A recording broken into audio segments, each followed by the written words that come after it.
राजस्थान की सबसे बड़ी भर्ती परीक्षा माने जाने वाली तृतीय श्रेणी शिक्षक भर्ती परीक्षा संपन्न हो चुकी है। 5 दिनों तक 9 पारियों में आयोजित हुई इस भर्ती परीक्षा में इस बार रिकॉर्ड उपस्थिति दर्ज की गई है। 5 दिनों तक 9 पारियों में आयोजित हुई भर्ती परीक्षा में 93.47% उपस्थिति दर्ज की गई, तो वहीं 9 में से 8 पारियों में उपस्थिति रेशो 90% से पार दर्ज किया गया। आपको बता दें कि 5 दिनों तक 9 पारियों में आयोजित हुई इस भर्ती परीक्षा में 9,65,365 परीक्षार्थी पंजीकृत थे। इनमें से 9,02,000 से ज्यादा परीक्षार्थी इस परीक्षा में शामिल हुए, तो वहीं 63,040 परीक्षार्थी इस परीक्षा में अनुपस्थित रहे। शुरुआत के 2 दिन यानी कि 25 फरवरी और 26 फरवरी को 4 पारियों में आयोजित हुई इस भर्ती परीक्षा का आयोजन प्रदेश के 11 जिलों में किया गया, तो वहीं 27 और 28 फरवरी और 1 मार्च यानी कि 3 दिनों तक अन्य जो 5 पारियां आयोजित हुई थी, उनकी परीक्षा का आयोजन जयपुर जिले में ही किया गया। 25 फरवरी को सुबह पहली पारी का जो पेपर हुआ था, वह लेवल 1 का पेपर था, जो 21,000 पदों पर आयोजित हुआ। इस परीक्षा में भी उपस्थिति 92% से ज्यादा दर्ज की गई, तो वहीं अन्य जो 8 पारियां थी, वह लेवल 2 के विषयों की परीक्षा का आयोजन किया गया।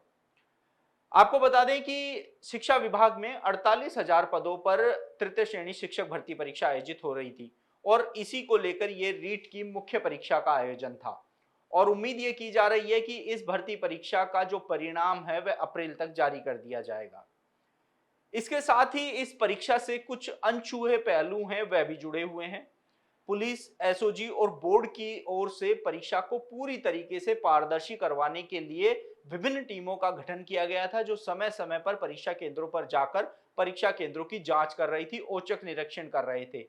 लेकिन 9 पारियों में आयोजित हुई इस भर्ती परीक्षा में विभिन्न जिलों से तकरीबन 50 से ज्यादा डमी अभ्यर्थी पकड़े गए। डमी अभ्यर्थियों को एसओजी ने पकड़ा। इसके साथ ही उन डमी अभ्यर्थी और जिनके स्थान पर वो परीक्षा दे रहे थे, उनके खिलाफ कार्रवाई अमल में लाई जा रही है।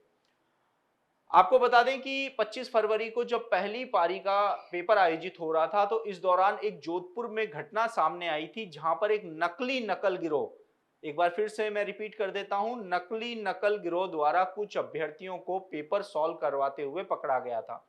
जोधपुर के एक मैरिज गार्डन में पुलिस ने छापेमारी करते हुए 36 लोगों को हिरासत में लिया था, जिसमें एक कोचिंग संचालक भी शामिल था। सामने आया कि 10 लाख 50 लाख में पेपर की डील हुई थी, लेकिन जो पेपर पकड़ा गया था उसके बाद जोधपुर पुलिस ने एक प्रेस नोट जारी किया था, जिसमें यह कहा गया था कि जो पेपर सॉल्व करवाते हुए पकड़ा गया है वो पेपर और जो परीक्षा आयोजित हुई थी उसमें एक भी प्रश्न नहीं मिलने की वजह से इस पेपर को आउट नहीं माना जा सकता, यानी कि कोई नकली नकल गिरोह ही इस पेपर सॉल्व की गैंग जो प्रकरण था उसमें शामिल था।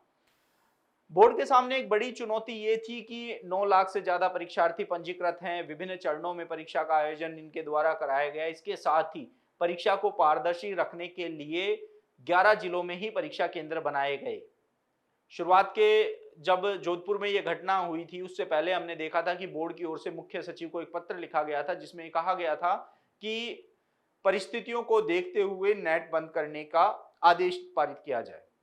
तो वहीं कार्मिक विभाग ने सभी संभागीय आयुक्तों को ये निर्देश दिए थे कि परिस्थितियों के अनुसार वह नेट बंद करने का फैसला ले सकता है, लेकिन अजमेर और भरतपुर में ही सिर्फ नेट बंद करने का फैसला लिया गया।